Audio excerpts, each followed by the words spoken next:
সকালবেলা এখানে আমি 4টা পাউরুটি সেঁকে নিয়েছি, একটুখানি তেল দিয়েছি। আর এইভাবে পাউরুটি সেঁকে খেতে না আমার খুবই ভালো লাগে, ডিম থাকলে আরও বেশি ভালো লাগতো। তো এখানে আমি একটুখানি সস আর একটু বিট নুন দিয়ে খেয়ে নেব। আজকে এটাই আমার সকালে জলখাবার।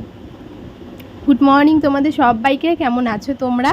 আশা করছি সবাই অনেক ভালো আছো, আমি অনেক ভালো আছি। সকালবেলা মা রান্না কমপ্লিট, এখানে আমি গ্যাসটা মুছে নিচ্ছি। তো গ্যাসটা পরিষ্কারই ছিল, আর সাবান দিয়ে মানে জেল দিয়ে ভিম জেল দিয়ে মুছলে পরে গ্যাসটা কিন্তু অনেকটা পরিষ্কার লাগে আর চকচকে লাগে। আর এইভাবে গ্যাস মুছে জানো তো আমি অনেকটা শান্তি পাই, মানে একদম যখন গ্যাসটা ভালো মতো মুছে নেই না, একদম পরিষ্কার হয়ে যায়। আর কাপড় দিয়ে মুছলে একটা তেলচিটে ভাব থাকে, খুব একটা ভালো লাগে না। আমি এইভাবেই সবসময় গ্যাসটাকে মুছে রেখে দিই। আর কাপড় দিয়ে মুছি, হঠাতে মুছি, সবসময় আমি এভাবেই গ্যাসটাকে মুছে নিই। সকালে আজকে মা ডিমের তরকারি রান্না করেছে। আমি যেহেতু সকালে ব্রেড খেয়েছিলাম, একটু খিদেটা কম আছে, ওই 11টা বা 12টার দিকে সকালের ভাতটা আমি খেয়ে নেব। মা রান্না করে গিয়েছে স্নানে, আর এখানে আমি গ্যাসটা মুছে তারপরে রান্নাঘরটা গুছিয়ে মুছে নেব। তো চলো আজকের ভিডিওটা আমি এখান থেকে শুরু করছি, তোমরা পুরো ভিডিওটা দেখতে থাকো, আশা করছি তোমাদের অনেক ভালো লাগবে। তো চলো, গ্যাসটা আমার কিন্তু প্রায় মোছা কমপ্লিট। আর গ্যাসটা মুছে যাওয়ার পর যে নিচে জলগুলো পড়ে, আমি কিন্তু সেই জল দিয়ে ঘরটাকে ভালো করে মুছে নিই। তো গ্যাসটা ভালো করে কচলে ধুয়ে নিয়েছি পুরো পরিষ্কার করে। আর আমার সাইডে যে ফিল্টারটা আছে সেটাকেও একটুখানি মুছে নেব। এটা রোজ রোজ না মোছা হয় না, তবে ভিতরে যে জলটা আছে সেই জলটা তো পরিষ্কারই থাকে। আর যেই জিনিসে আমরা জল খাই বা জল রাখি, সেই জিনিসটা পরিষ্কার রাখলে দেখতেও ভালো লাগে আর জল খেতেও ভালো লাগে। তো দেখো আমি ফিল্টারটাকে একটুখানি ভিজে কাপড় দিয়ে মুছে নিচ্ছি। আর সাইডে যে ছোট্ট মোটো একটা টেবিল আছে সেটাকেও আজকে পরিষ্কার করে মুছে নেব। আর তোমরা তো জানোই আমি খুব একটা রান্নাবান্না করি না, তো এই সংসারের টুকিটাকি কাজগুলো কিন্তু খুব সুন্দর করে গুছিয়ে পরিপাটি করে রেখে দিই। আর গরমের মধ্যে খুব একটা বেশি কাজ করতে ইচ্ছে করে না, তবে যেই কাজগুলো না করলেই নয় সেই কাজগুলোই শুধুমাত্র করি। তো এখানে যেহেতু এই ঘরে ফ্যান আছে আর এই ঘরে খুব একটা গরম নেই, তো এই ঘরে ফ্যান চালিয়ে এই টুকিটাকি কাজগুলো করে নিই। আর একটা ঘর আছে, সেই ঘরে তো আমি এখনও ভয়ে ঢুকি না, বিয়েবাড়ি থেকে আসার পর থেকে ঢোকাই হয়নি। এই যে শনিবার বা রোববারে একদম পুরো দিন ফাঁকা থাকবে, তবে একদিন ঘরটাকে ঢুকে ভালো মতো পরিষ্কার করা যাবে। আপাতত এই দুটো ঘরের কাজই করছি, আর ওই ঘরটা ফাঁকাই আছে, মানে যেরকমটা আগে ছিল সেরকমটাই আছে, গোছানো এখনও হয়নি, মানে ঢুকিয়ে নিই তো গোছাবো কী করে।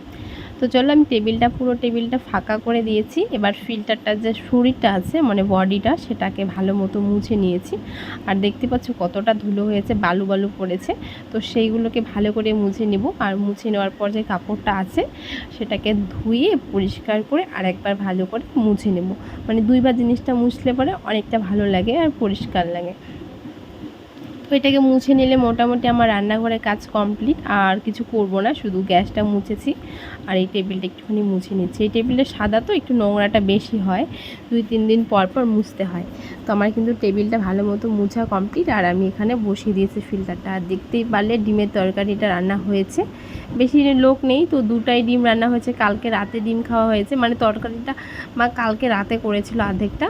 আর আমার মা এইভাবেই রান্না করে, মানে একবেলা রান্না করে আমরা 3-4 বেলা খাই। তারপরে দেখো আমি শোয়ারে ঘরে চলে এসেছি, বাসি ঘরটা একটু ঝাড় দিয়ে দিলাম। কত ধুলো উড়াচ্ছে, খুব একটা ঝাড় দেই না এই কারণে, এতটা পরিমাণে ধুলো ওড়ায় মানে কি বলবো।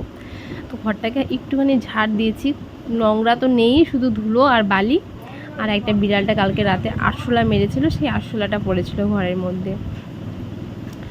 দেখো ঘরটাকে ভালো করে মুছে নিচ্ছি। রোজ রোজ ঘরটা মুছতে হয়, একদিন ঘরটা মুছার পর যে একদিন মুছবো না, একটুখানি রেস্ট নিব, তা কিন্তু নয়, রোজ ঘরটাকে মুছতে হয়। এতটা পরিমাণে ধুলো হয়, মানে একটুও বৃষ্টি নেই আমাদের এদিকে, একদমই বৃষ্টি নেই। অনেক অনেক জায়গায় বৃষ্টি হচ্ছে, আমাদের এখানে এখনও পর্যন্ত বৃষ্টি নেই।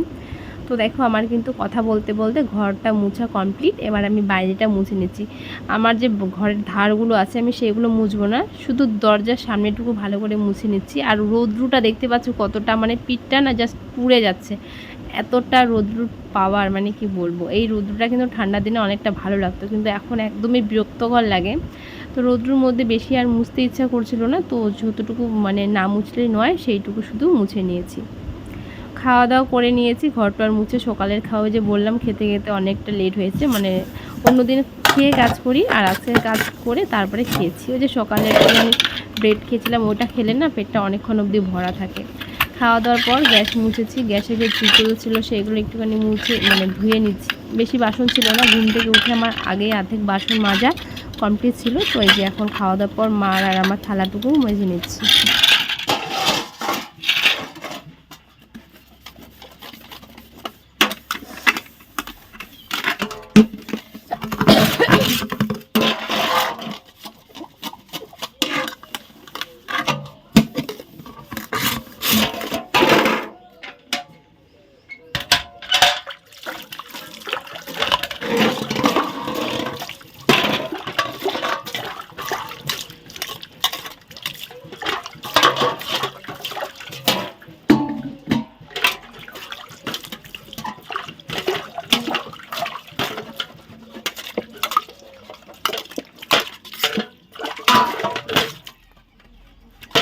বাসন না থাকলে না অনেক তাড়াতাড়ি বাসন মাজা হয়ে যায়। গোনাগাতা 5 থেকে 6টার মতো বাসন ছিল, তো সেইটুকু বাসন মেজে একটুখানি রেস্ট নিয়ে তারপরে দেখো এখানে আমি ওদেরকে পড়াচ্ছি।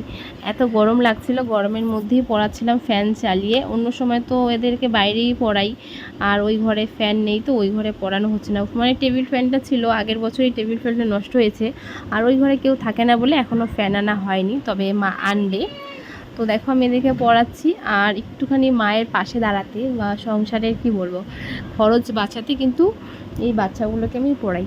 হ্যাঁ, এটা ঠিক, আমি কিন্তু সংসারে 1 টাকাও দেই না, মানে সংসারে যে খরচাগুলো লাগে সেই সংসারে সমস্তটাই মা দেখে, মাই সামলায়, আমি 1 টাকাও দিই না। এটা আমার বলতে পারো নিজের হাত খরচা বা একটুখানি শখ। মানে হুটহাট করে কিছু কিনতে ইচ্ছে করলে সেই টাকাটা মায়ের কাছে আমার চেতে হয় না, মা বলতে হয় না যে আমাকে এটা লাগবে, সেটা আমি নিজে থেকেই নিতে পারি, এটাই, আর কিচ্ছু না।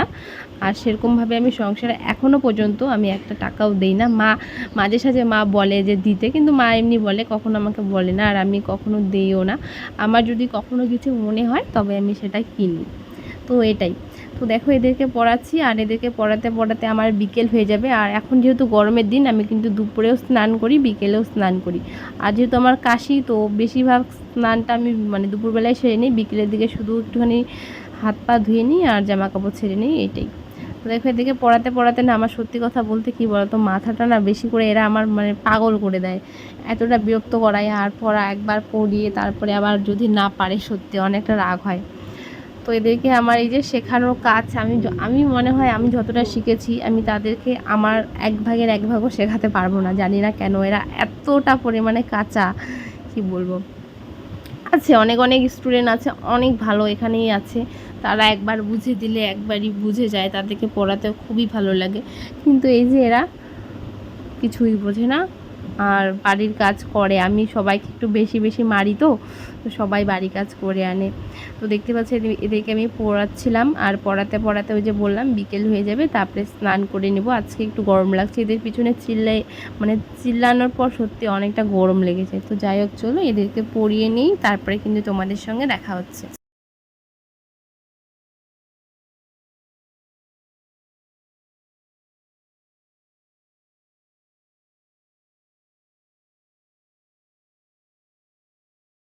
ওদেরকে এই মাত্র ছুটি দিলাম, আর আমিও বাইরে গিয়েছিলাম, তো দেখলাম দুটো নাইটি আছে, মানে একদম পুরো শুকনো, তো ভাবলাম সেইগুলো আগে কাপড়গুলো ভাঁজ করে নিই। আর এখন ভাবলাম যে মানে ঠান্ডার দিনে তো জানোই তাড়াতাড়ি সন্ধ্যা হয়, এখনও অনেকটা গরম লাগছে, তো ভাবলাম এই কাপড়গুলো ভাঁজ করে তারপরে স্নানে যাব। তো চলো এইগুলোকে গুছিয়ে নিই, আর যেখানে যেই কাপড়গুলো রাখার সেগুলো রেখে দিচ্ছি। এইভাবে সবসময় কাজগুলো সবসময় করে নিলে না পরবর্তীকালে ঝামেলাটা অনেক কম হয়, বা গুছানোর ঝামেলাটা থাকে না আর কি। তো যেখানে যেই কাপড়গুলো সেগুলো রেখে দিলাম। স্নানে যাওয়ার জন্য আমি ঘরে আসলাম কাপড় নিতে, আর এসে দেখি এর এই কীর্তি। এই জিনিসগুলো সত্যি আমি সবসময় বলে থাকি, আমার অনেক ভালো লাগে। ও কিন্তু এই যে ফুলদানিটা ফেলে পাতাগুলো খাচ্ছে, ইচ্ছে করলে কিন্তু ওকে আমি তাড়িয়ে দিতে পারতাম, কিন্তু বিশ্বাস করো আমি ভিডিওটা করে আবার আমি স্নানে চলে গিয়েছি, ওকে আমি মানে তাড়িয়ে দেইনি, যে ওটাকে নষ্ট করছে, আমি ভাবছি করুক, আমার খুব ভালো লাগে। আর এটা যেহেতু পুরানা, নতুনটা হলে অবশ্যই ধাওয়া দিতাম। তো চলো আজকের ভিডিওটা এখানে শেষ করছি। সবাই ভালো থাকবে, সুস্থ থাকবে, সবাইকে টাটা।